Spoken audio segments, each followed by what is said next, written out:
now. Next, we have Kawtha Hashim, a junior at Burlington High School. Give it up for Kawtha, everyone!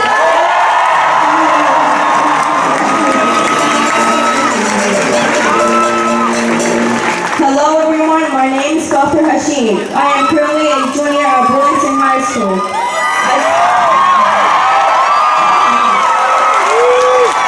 I came to the United States in 2013 from Iraq as an immigrant. Since last year, I've been campaigning to raise funds and awareness to help the children in Yemen who are facing challenges with war.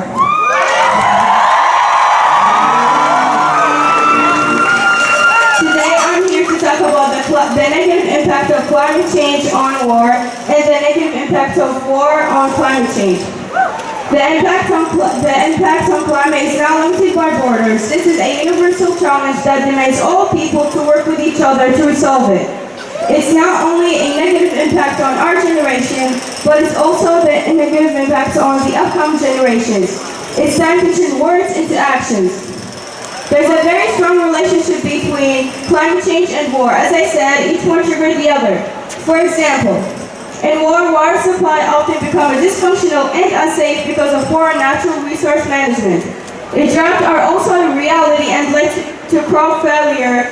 Both of these factors have led to conflict before. Conflict reduces scarce resources, and demographic pressure in areas of conflict led to migrations of internally displaced persons, asylum and seeker refugees, and economic immigrants. Weapons are made with harmful chemicals that has a direct negative impact on the atmosphere and on the environment. It can also create health challenges. An example of this is the Iraqi-Iranian war that continued for 8 years. There are 38 million poisonous landmines littered around the Iranian border that have yet to be removed. Targeted oil wells produce a great deal of smoke, and that is another reason to keep the fossil fuels in the ground.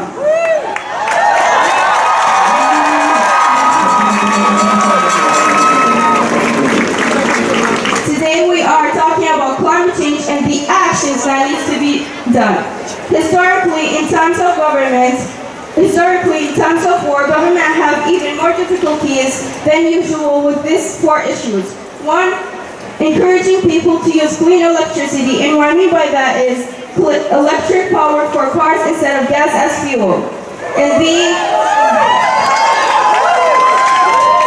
And B, using solar power to produce electricity for shops, houses, and schools, etc.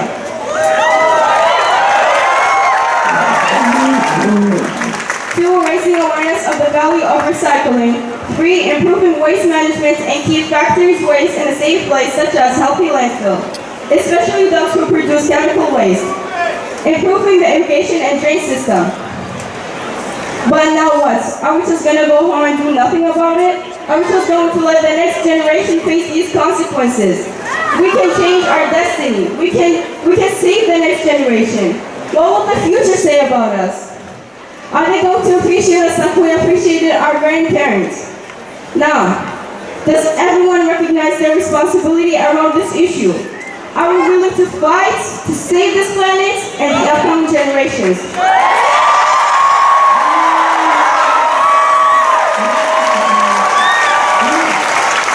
If we are, then we need to call for politicians to enact laws that prevent pollution of water, rivers, lakes, seas, and protect the climate.